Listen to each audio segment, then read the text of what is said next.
todos.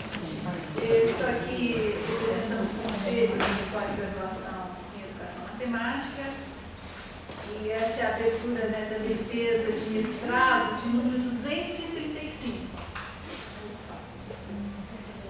E o candidato é o Tiago Pedro Pinto. O título da dissertação do Tiago é Linguagem e Educação Matemática, USP, mapeamento de usos na sala de aula. Ah, tá lá, né? Essa é diferente. A comissão examinadora é composta pelo professor Antônio Vicente Maratotti Garnica, que é aqui do nosso programa e é orientador do Tiago, pela professora Patrícia Rosana Minardi, que veio lá do Rio Grande do Sul, Universidade Luterana do Brasil, Canoas, pela professora Heloísa vai fazer parte da banca, né, Heloísa? Vai fazer, né? Que trabalha junto com o Vicente, trabalhou junto com o Tiago. E por mim, Miriam Penteado, que sou aqui também do programa. Eu passo agora a palavra para o professor Vicente, que vai encaminhar o trabalho dessa manhã. Bom, como é coisa de prática, o Tiago vai ter uns 15, 20 minutos para apresentar o trabalho, né? E depois a gente monta a mesa e começa a lição. Tá bom? Obrigado pela presença de vocês.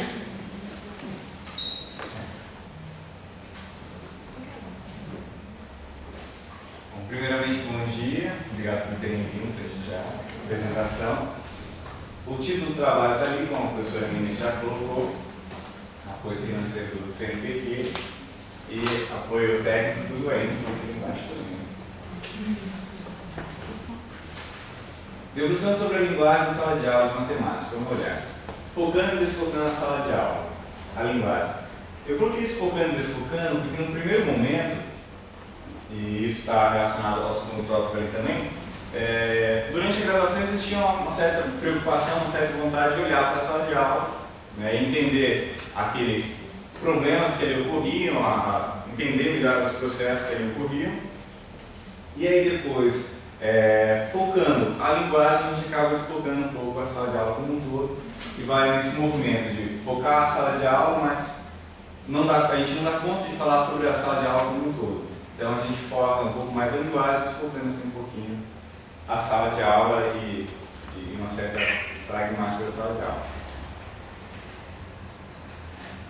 Essas inquietações sobre a sala de aula, sobre a linguagem em sala de aula, nos levou a questionar como linguagem natural, linguagem matemática e outras formas de expressão e comunicação interagem no ambiente escolar. Essa pergunta é uma pergunta, do jeito que ela está posta, é uma pergunta quando estava lá saindo da graduação, tive contato com alguns poucos materiais ainda sobre essa temática, tá? E depois foi afunilando mais exatamente como professores se utilizam da linguagem natural para falar sobre matemática, para explicar seus conceitos e sua linguagem, no caso matemática. Organização da dissertação. A dissertação está bem quadradinha, está ali na introdução, breves considerações sobre caminhada de ensino, metodologia de pesquisa, sobre a caminhada do caminho, os dados, o mundo como constituindo, análise, direcionando o olhar, considerações finais, refletindo sobre o trajeto percorrido, referências, apêndices e anexo. Eu não vou falar sobre isso agora porque tem um slide para cada um. A introdução foi dividido aí em 3 tópicos. Primeiro, 2 causas motivadores.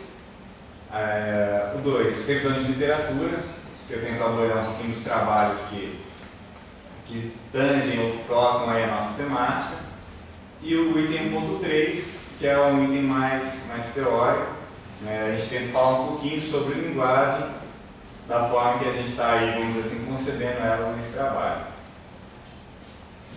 2 causas motivadores, no caso, motivadores, para mim, é claro, né?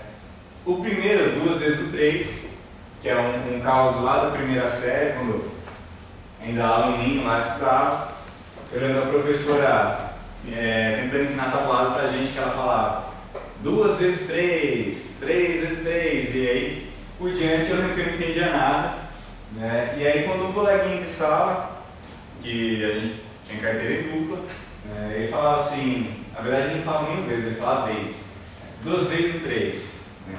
E aí na hora que aquele artigo ali, duas, ele troca o duas, né, o 2 pelo duas, e simplesmente o 3 pelo o 3, aquilo começou a fazer algum sentido para mim. E aí eu comecei a entender por que eles respondiam 6 hoje, que eu ainda não fazia nenhum sentido o que era isso. E o segundo caso, 3 vezes o 2, já lecionando, acho que no terceiro, quarto ano de faculdade, professor substituto, né, chega assim, vai para tal sala. Aí chegando lá, sem conhecer a sala, sem conhecer o professor, sem saber o que ele trabalhava, sem ter o material dele, sem ter nada, né, comecei a conversar com ele, colocar com os alunos, colocar algumas coisas na lousa para saber o que eles já tinham feito, o que eles estavam fazendo, né, até para saber como eu daria continuidade àquilo. E foi então que eu escrevi 2 ao cubo na lousa, perguntei para a sala o que era aquilo, aí um aluno falou assim, 3 vezes o 2. Eu falei, bom, ele multiplicou, todo mundo multiplica, né? Mas em vez de eu falar de cara que estava errado, eu falei, bom, mas quanto dá isso? Aí ele virou e falou, dá 8. Aí eu fiquei assim, né, como diz, a gente pede do lado, chamei ele para a lousa e falei, diz pra gente aí, o que é isso? Aí ele foi lá e escreveu, logaritmo 2 por 3 vezes, por 3 vezes o 2, 2 vezes 2, 4, 4 vezes 2, 8. E aí, né, em meio a esses causos aí, me chamou mais a atenção para a questão da linguagem. 1.2 revisão de literatura, tento falar sobre alguns trabalhos que ora inspiraram, ora serviram como base, ou para estudo da linguagem, ou para estudo de algum referencial teórico. Tá, vou só citar isso aqui, não vou falar não. Certo?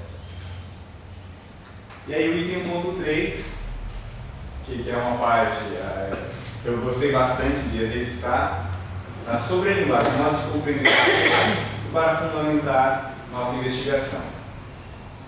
No item 1.3.1 ali, a gente apresenta a concepção de linguagem do Wittgenstein, mais especificamente a concepção do segundo Wittgenstein, de investigações filosóficas e não do tratados lógicos filosóficos.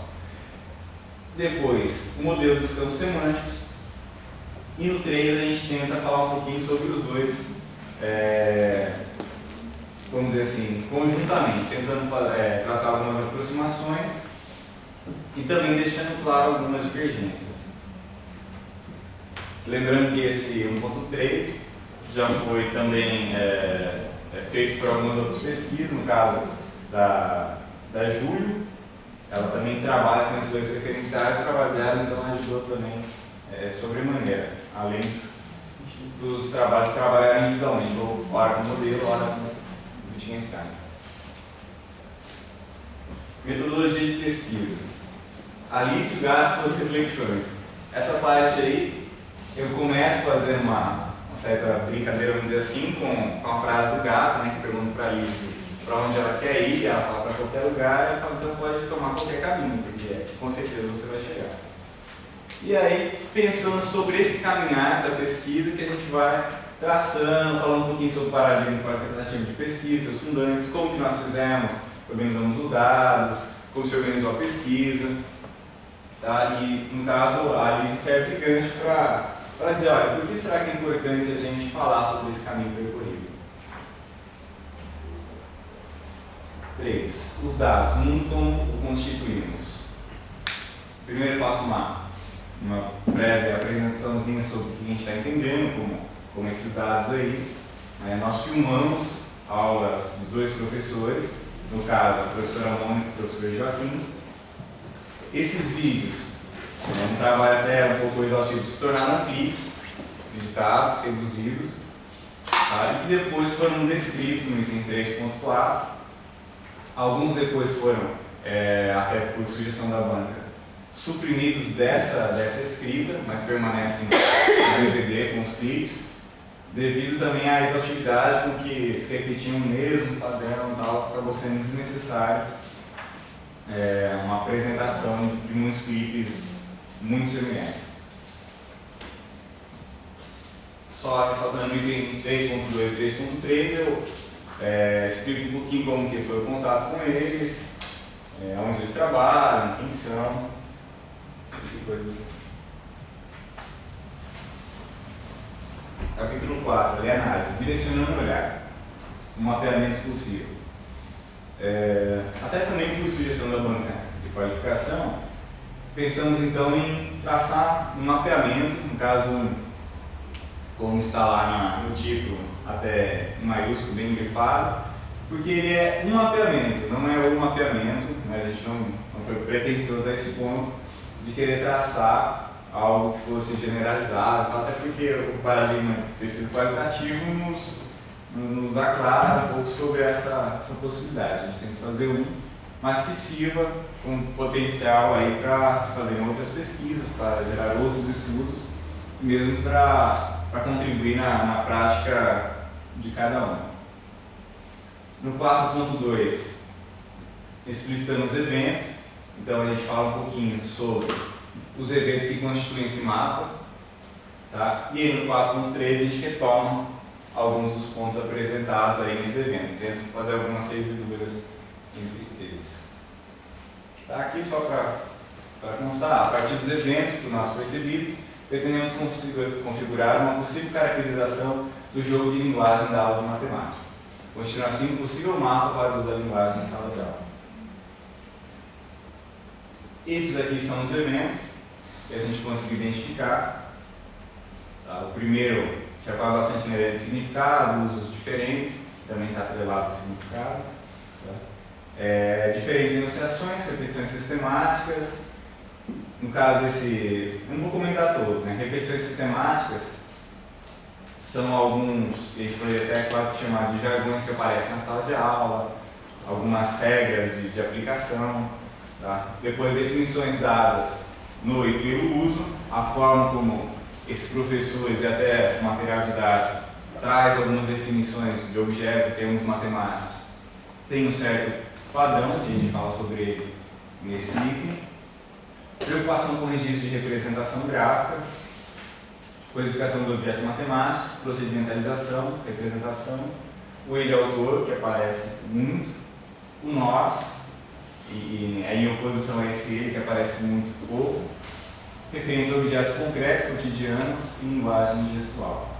Então, nesse item aí, a gente tenta trazer um pouquinho sobre como que a gente identificou essa leitura e o que a gente poderia falar sobre ela a partir da hora do jogo de linguagem e na hora do modelo dos campos semânticos.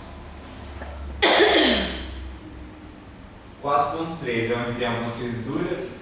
Esse jogo de linguagem parece caracterizar esse corpo. Possui semelhança de família, que é um termo próprio de Wittgenstein, com outros jogos de linguagem, que a gente não apresentou aqui, mas também é um termo de Wittgenstein, o da matemática acadêmica, da rua, de um grupo profissional, etc. Esse jogo de linguagem também se caracteriza por utilizar, se apropriar de termos próprios a esses outros jogos de linguagem. Aceitar a linguagem gestual como modo de comunicar, e também como apoio a outras expressões, faladas e ou escritas. As definições são mais comumente dadas pelo uso, marcado pela ausência de questionamento do que são esses objetos, priorizando o como usá-los e para que servem. E também se caracteriza por existirem acordos implícitos quanto à linguagem, que auxiliam a comunicação, mas ora, também podem comprometer.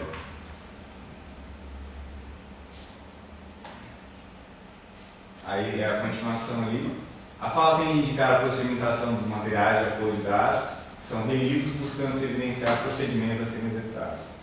Comumente faz referência a um meio externo, autor das atividades, que as justifica, em detrimento de um nós ou um eu, pronomes que ocorrem com menos frequência.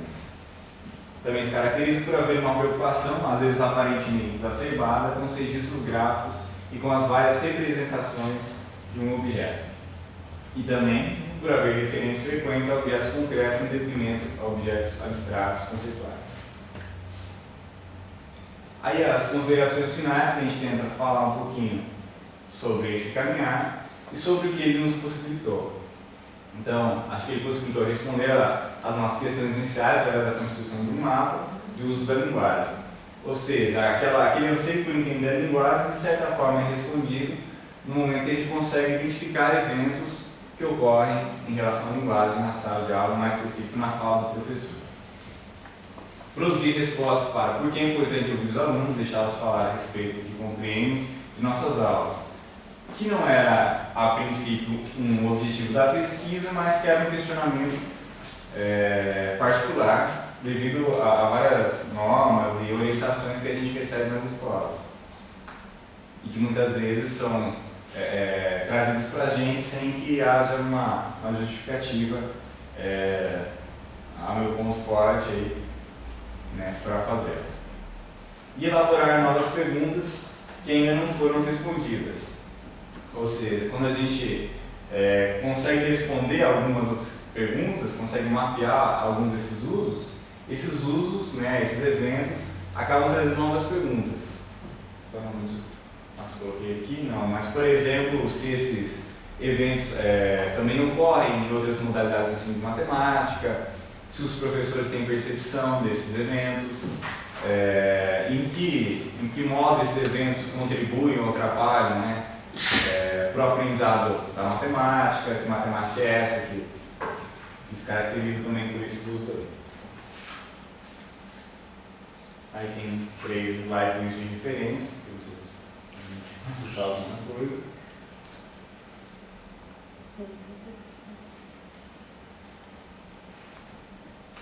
O apêndice, que me interessa bastante também, né, nós criamos um DVD-ROM, tá, onde a gente traz todos os clipes constituídos, já devidamente editados, o texto na íntegra da apresentação. Cadê o mouse aqui? Só para ter uma ideia da carinha dele, na verdade eu tinha até aberto aqui embaixo. Essa aqui é a carinha do DVD-ROM. Na hora que você insere, ele abre essa página. Tem alguns links aqui. Texto completo da dissertação, PDF. E aqui os clipes, ora da professora Mônica ou do professor Joaquim. Só para ter uma ideia, vou só abrir aqui mesmo, né, para a gente ver.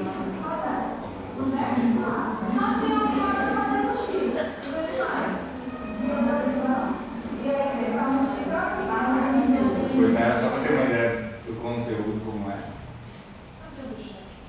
Oi? Tá.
Extremamente trabalhoso. Essa parte de edição já foi extremamente trabalhosa.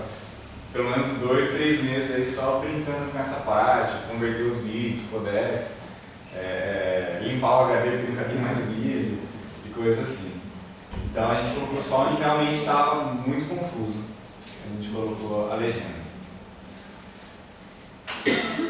Aí só acrescentei também, né, a Acrobat, caso alguém não tenha, e 2 players de vídeo, porque o vídeo, quando ele não está em formato de DVD, né, que era a primeira proposta que foi para a qualificação, quando ele está nesse formato aqui, nem todo computador abre, às vezes ele abre com um programa diferente, o áudio atrasa, né, então eu até fiz questão de colocar 2 que eu testei, que inclusive esse foi o que a gente viu ali agora, tá? E esse VLC, que foi uma seleção de Ednei também, que é free, e ele não precisa ser instalado na máquina, você pode rodar ele sem ter que instalar.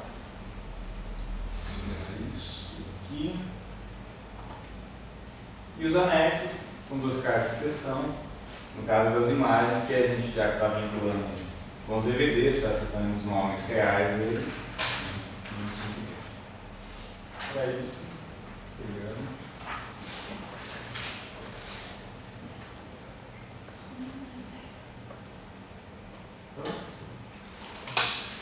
Cafezinho inseparável mesmo, né?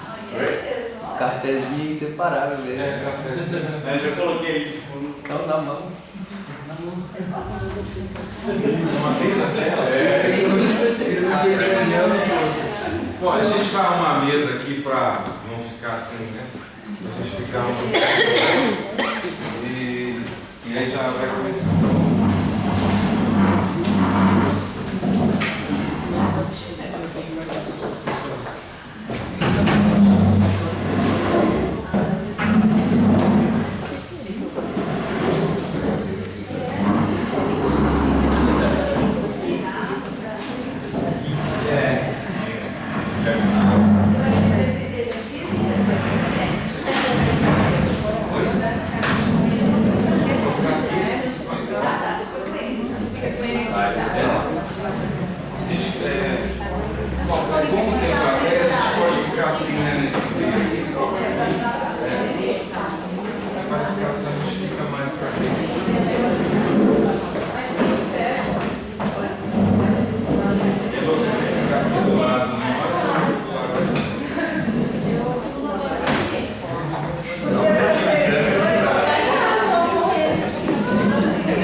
Como é que faz assim esse negócio?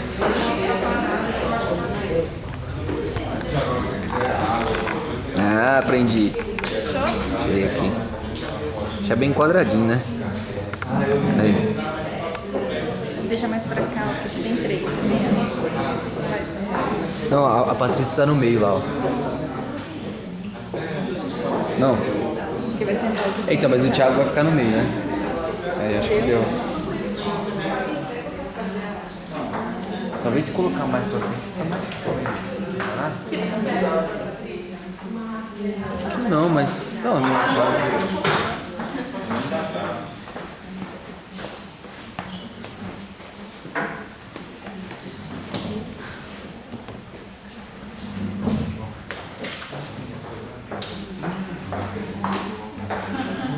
Pegou um monte de papel aí, né?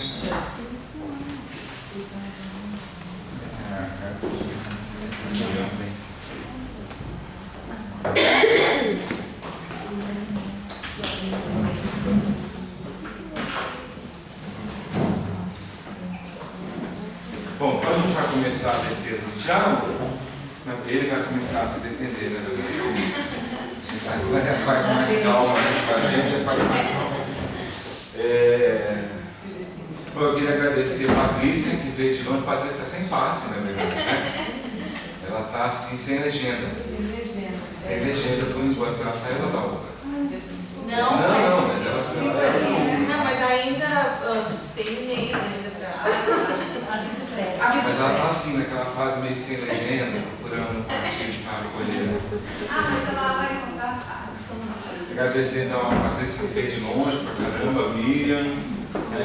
A Heloísa está participando da banca, ela está como suplente, mas a Heloísa, ela formalmente ela não foi a orientadora, mas informalmente ela foi até mais do que orientadora, né? Porque parte da teoria que o Thiago usou não era familiar para mim e era muito familiar para a Heloísa, então ela orientou o Thiago nessa parte aí, e tudo que eu li a Heloísa leu também, então eu acho que por conta disso ela vai ficar aqui na mesa, tá?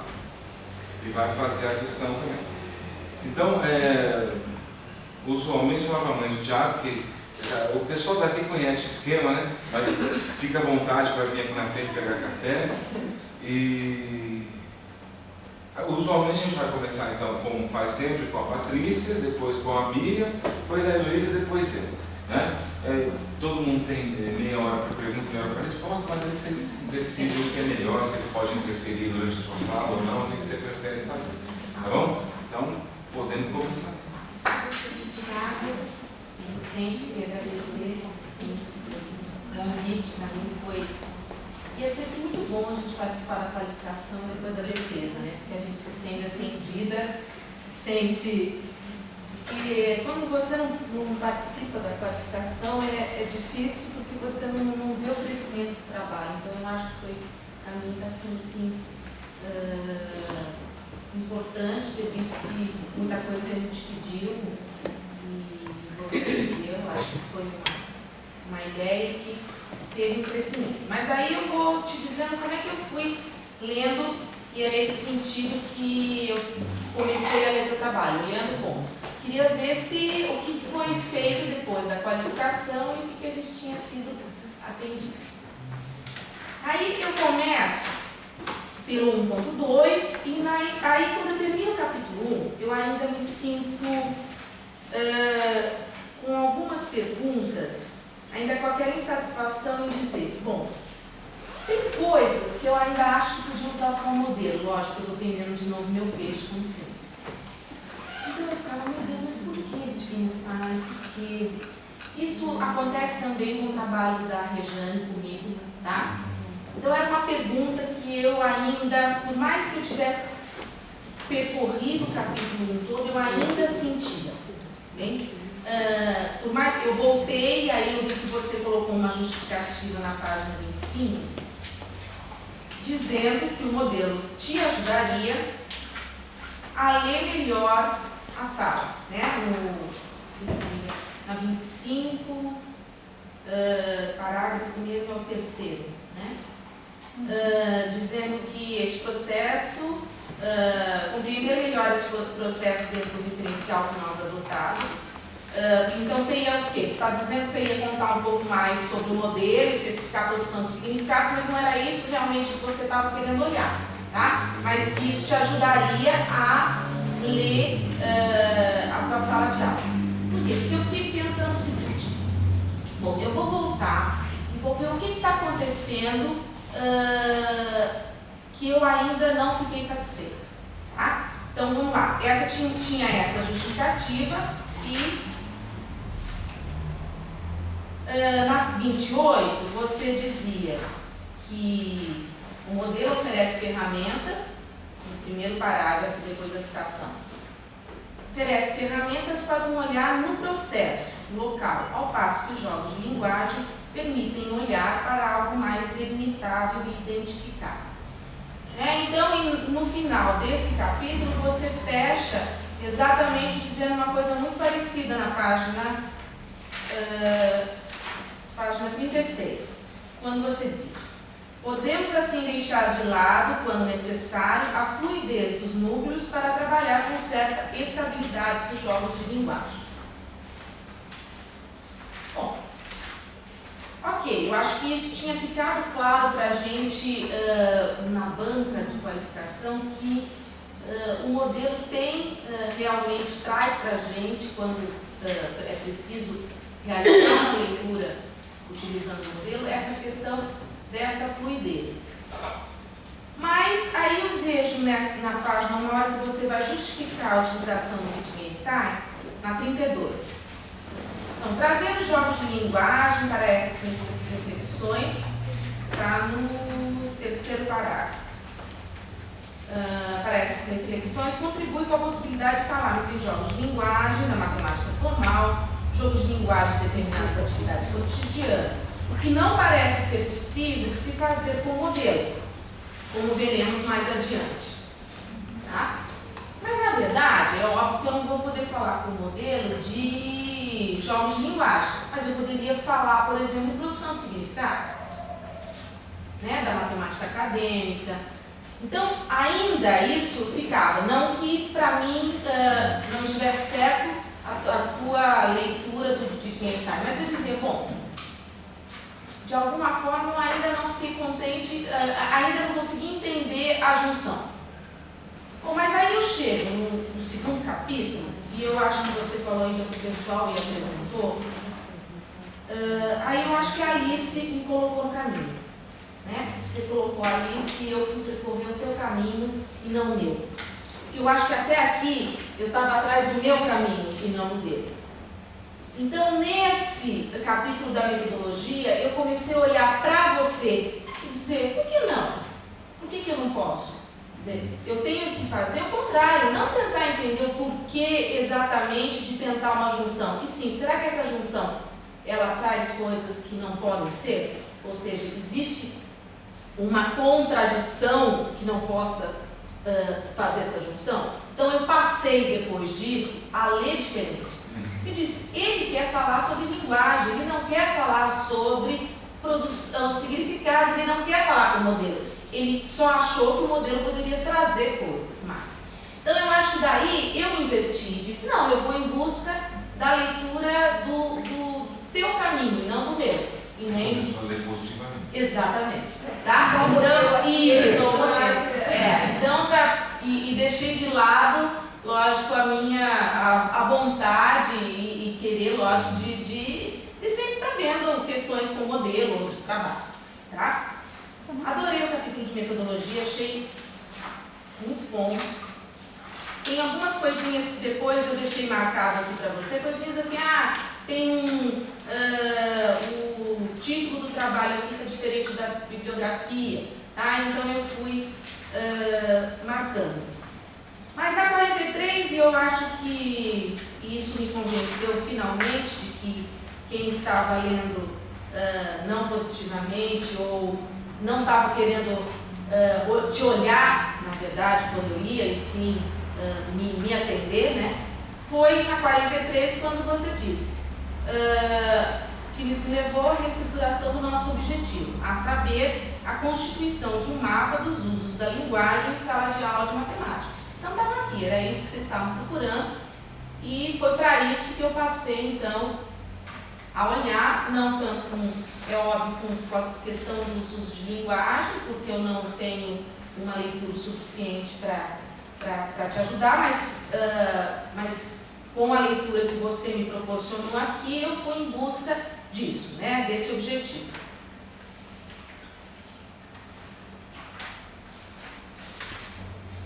Aí você coloca os dados, que você foi retirando também algumas coisas que a gente pediu.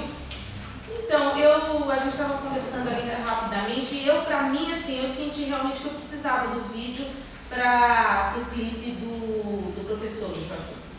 E tem horas que você descreve o que ele está fazendo e eu fico, meu Deus, será que é isso? Será que eu tinha que olhar? Então, ainda eu sinto essa necessidade de ir até o vídeo. O dela não, da Mônica, nem tanto que parece que eu estou visualizando ela dando aula, eu acho que mais, mas o dele eu ainda sinto essa necessidade. Talvez porque a gente pode ver o vídeo está mais também, eles são a sala tem mais gente, é mais difícil para ouvir, então também é uma sala mais tradicional ainda no sentido de tudo estar acontecendo ali ao mesmo tempo agora, então a gente precisa também estar olhando e vendo por que ele está se portando dessa maneira. E aí, como eu disse para você, depois que eu assumi o olhar de seguir na tua direção, quer dizer, eu vou seguir a direção do teu objetivo, do que você disse que gostaria de fazer. As análises, eu só tenho uma pergunta. Então, eu acho que você, para mim, fez exatamente, respondeu esse mapa. Essa questão do uso da linguagem, para mim, ficou clara do jeito que você fez. E eu gostei da junção no final. Tá? Então é isso que eu queria te contar, porque depois de toda essa... Eu cheguei na parte da análise e gostei muito. Só que eu tenho, para variar, algumas perguntinhas dessa parte. Tá? Que é alguma coisinha que eu acho que do modelo que eu gostaria que você pensasse. Isso na página 78.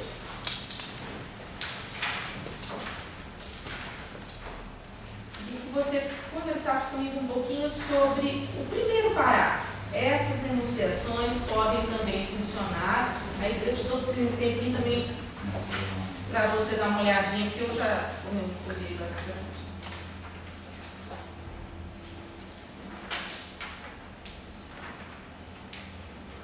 Você achou, Vicente, também? 77, 78. 78 primeiro.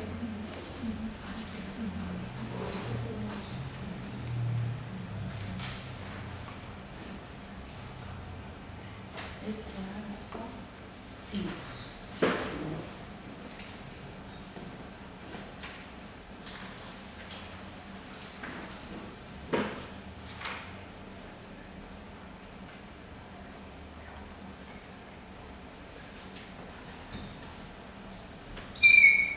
É uma pergunta só?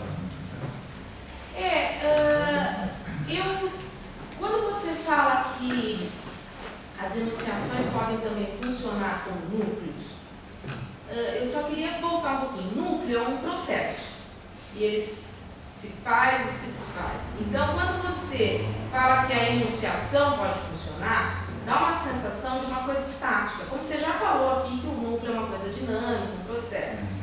Então, quando eu digo essa pode também funcionar como núcleo, para mim, me dá a sensação de algo que está ali e parado, como se aquela enunciação fosse o núcleo. Na verdade, acho que as enunciações, elas, como tira como verdades, entre aspas, né, você acaba buscando as justificativas em torno dela.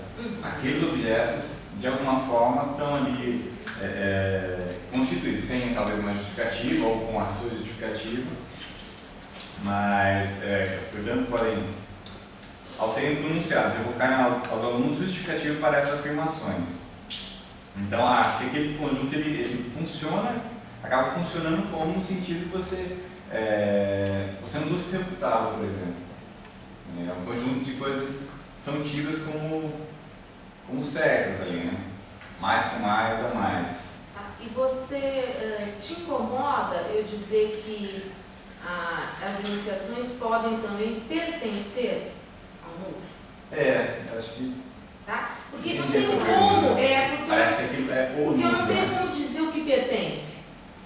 Né? Então, eu dizer, podem pertencer, né? Então, quer dizer, eu entendi, você está dizendo que aquilo muitas vezes pode ser uma coisa que não precisa justificar. A gente não sabe, a gente só tem como saber tudo o que deixa essa instabilidade no modelo é que depende do outro, do sujeito, né? Então você teria que perguntar para ele para saber o que ele está pensando. Como para a gente isso não é o que a gente quer no momento, então a gente pode dizer que pode estar pertencendo a um núcleo, ou seja, pode ser uma coisa que ela tenha como dado e ela não precisa justificar. Então você está conjecturando isso. Agora, dizer que aquilo é um núcleo fica como antigamente o pessoal falava, campo semântico. Campo semântico da balança, quer dizer. E aí o aluno dizia, não, é uma coisa, não é um tópico, isso, uma situação. Mas aí, pertencer a núcleos ou a um núcleo. Você disse que os núcleos eles se desfazem, então Isso. seria a núcleos. Isso. Há núcleos? Isso, a núcleos.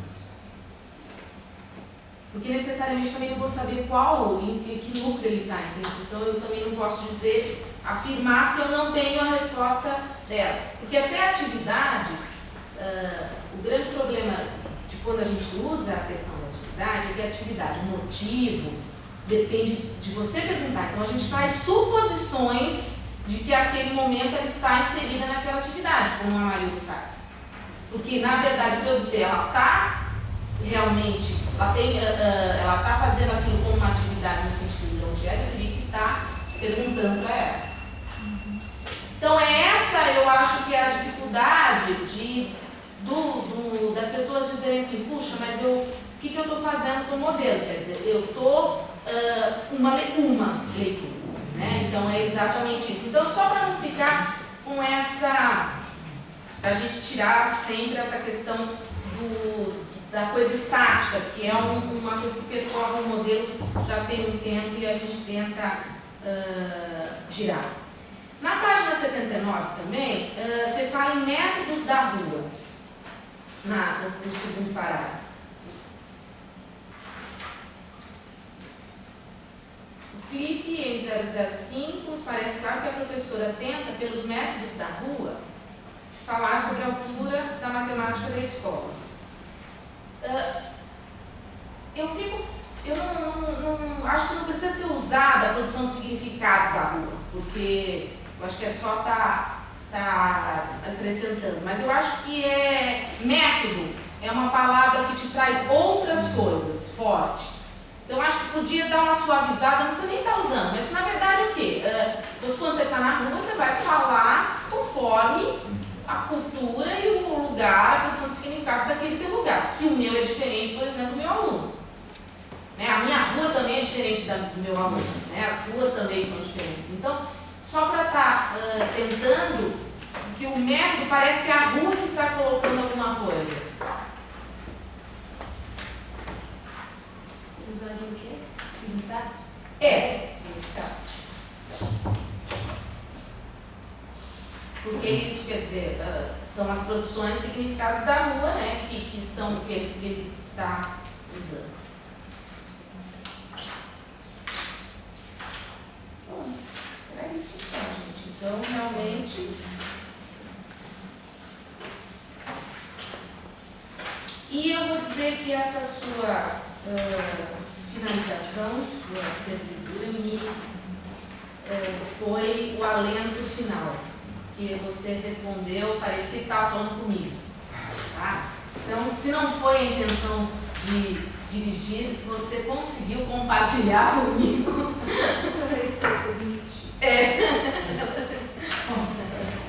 O quinto, Patrícia. O quinto. Então eu Estou bebendo? Não, você usou. realmente tivemos. Eu acho que o que faltava para mim, para finalizar, tinha que ser esse capítulo para você dizer, olha, o que eu fiz foi isso, eu não tinha intenção nenhuma de outra coisa, e sim de tentar procurar nas suas incertezas e na tua busca da linguagem, introduzir coisas que ajudassem a você entender também questões da sala de aula, e eu acho que isso o modelo faz realmente. Então, eu gostei muito do trabalho, eu acho que esse crescimento também o pouco tempo que você teve para poder mexer com o modelo e ficar com ele e conseguir escrever isso foi excelente. Então eu acho que realmente não é simples, a gente sabe, são poucas coisas que estão publicadas. Então eu acho que ficou muito legal, gostei bastante disso. Acho que a gente precisa discutir mais, precisa colocar a Rejane junto, botar o grupo para, Viana, também esteve na banca dela, mas eu acho que a gente precisava realmente se propor fazer as leituras, por exemplo, ler mais, eu me proponho a gente pensar e a gente conseguir caminhar mais nisso, que eu acho que valeu muito a pena para mim como leitora nessa caminhada. E assim, coisas mínimas, o português também seu é excelente, então coisinhas de esquecimento e tal, que eu fui acrescentando. Então, Depois você deixa pra gente. deixa. Obrigado. Obrigada. Quer completar alguma coisa? Professora Miriam, por favor. Bom, obrigada, Vicente. Não é falando só por formalidade, é realmente um prazer estar aqui com vocês, tá? Foi uma satisfação ler um trabalho. Não é só uma formalidade que a gente agradece, isso pode realmente, ser. eu adoro o Vicente, a Rô, a Patrícia e o Thiago, então, eu começo aqui falando um pouquinho da Ana Maria Pedro. Eu imagino, assim, como mãe que sou, que delícia, né? Ler um negócio assim, dedico esse trabalho à minha mãe. Bem o Thiago, assim, meus parabéns, Ana, né? Você tem um filho realmente especial, e eu acompanhei um pouco o Thiago. Aqui na pós, também trabalhamos juntos lá na disciplina, esse jeito gostoso, calmo de ser, e ele é uma pessoa que é muito bom estar junto, né? E o texto também revela esse seu jeito de ser, esse seu jeito calmo, assim, né? Ele de falar, mas muito responsável, não é? Calma lá, Miriam, né? Agora eu estou com um orientando muito parecido com ele também, que é o Renato. Calma lá, Miriam, tudo vai dar certo, porque às vezes eu sou um pouco assim, bonito, eu quero não sei o quê. E aí esses mineiros aí vêm, calma lá, né? Isso tem me ajudado muito. Então a gente cresce muito. Então, Ana Maria, realmente, parabéns pelo Tiago, né? Eu acho que foi a pessoa que encaminhou o Tiago, depois ele apareceu aqui com a gente, né? Vicente? Já, bastante. Eu, como disse, ontem de manhã eu tomei café com você, com esse texto, com o olho, conversando, porque não tem como, né, não conversar, e a gente lê o texto e mexeu muito. Eu não vou dar conta de falar de tudo, mas mexeu muito. Eu gosto muito desse tema. Também a minha preocupação é sempre muito grande com os professores, então lembre-se daqui, puxa, que legal, depois eu tenho um trabalhinho para você, viu, cara? Nossa, querida, olha só, gente, isso daqui, no trabalho que eu faço na escola, cada vez mais, essa questão da comunicação, da linguagem, sabe, sinto muita necessidade, eu tenho procurado ler e o difícil é, por exemplo, como falar sobre isso com os professores. É nisso que eu vou depois, mas eu já tenho algumas ideias aqui, que eu acho que você pode contribuir. Então, o seu trabalho, do ponto de vista de relevância, né, já disse na qualificação, mas aqui na defesa, publicamente, tem uma relevância muito grande, tanto do ponto de vista da pesquisa em educação matemática, né, do grupo que está trabalhando do ponto de vista teórico, e também da relação teoria e prática lá para a sala de aula. Dá para fazer uma conexão assim e rápida, tá? Eu vejo da forma como você estruturou. Então, sobre o formato, né? Está muito bem escrito, eu gostei da estrutura, mesmo você tendo falado quadradinho, eu até entendo porque você fez essa observação, porque estamos no grupo do Coelho, todo mundo querendo, né? Mudando e tal, eu entendi, falei, olha aí a palavra quadradinho, olha, mais um uso da palavra quadradinho. Ele já tinha ouvido isso de mim, Vicente. O Vicente já tinha.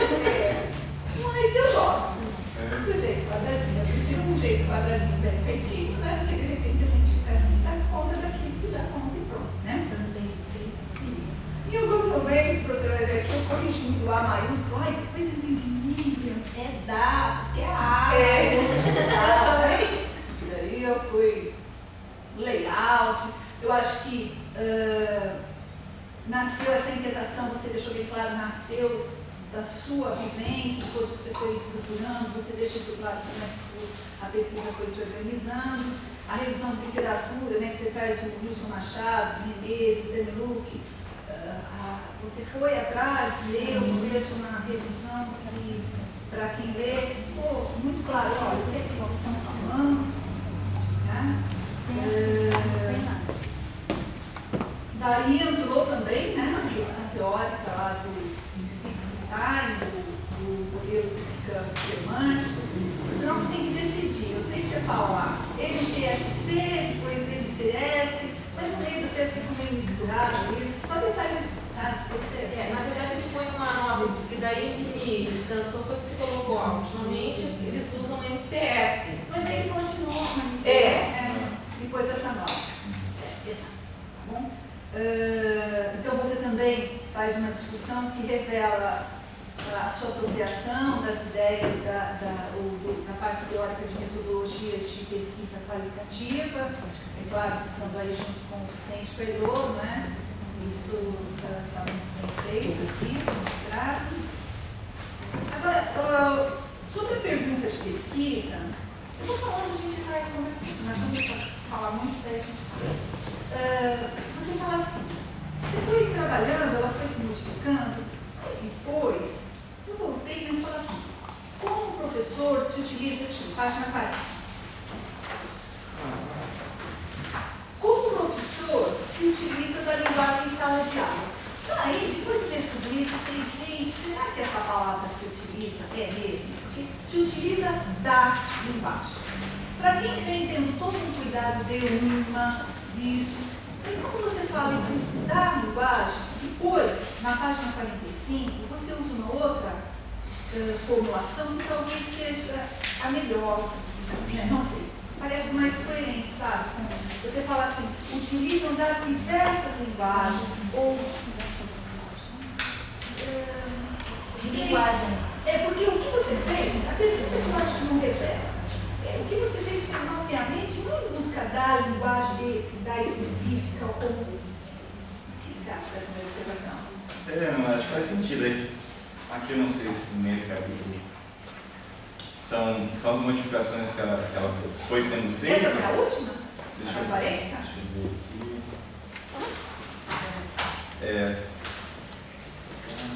Essa é 45 daqui. Não, mas a 45 não Não, foi uma já é na É, porque ele começa na 40 dizendo o que era, né? Se essa aqui é a última, realmente tirar essa. Não sei, pensa se não dá para reescrever, falando da questão do mapeamento, porque, na verdade, você vai com uma postura, uma leitura positiva. Então, você vai falar o que você encontra lá. Não é como quando você fala que se utiliza, dá a impressão que você tem alguma Ferramenta coisa. utilitária. Não, olha aqui que você vai ver como. Tá.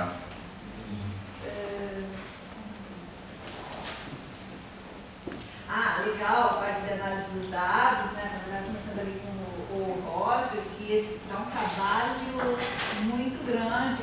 Eu acho que a pesquisa, mas você se desenvolve em vários aspectos, né? Além da coleta, toda essa parte, depois tratar, produzir os clipes, editar os vídeos. Você hoje sabe uma porção de coisas, né? Com isso. E a gente, essa parte da tecnologia, como é que usa, como é que faz, fez bem, ficou muito bonito, né? E teve um trabalho imenso, como você mesmo disse. Bom, aí depois tem uns detalhezinhos, Thiago, mas eu falo, como você sabe, de um nequinho ou outra, da expressão segundo grau, então não entendi porque você usa segundo grau antes, depois ensina a gente parênteses. Aí deixo lá para os meus comentários, as coisas que ficaram na minha cabeça, né?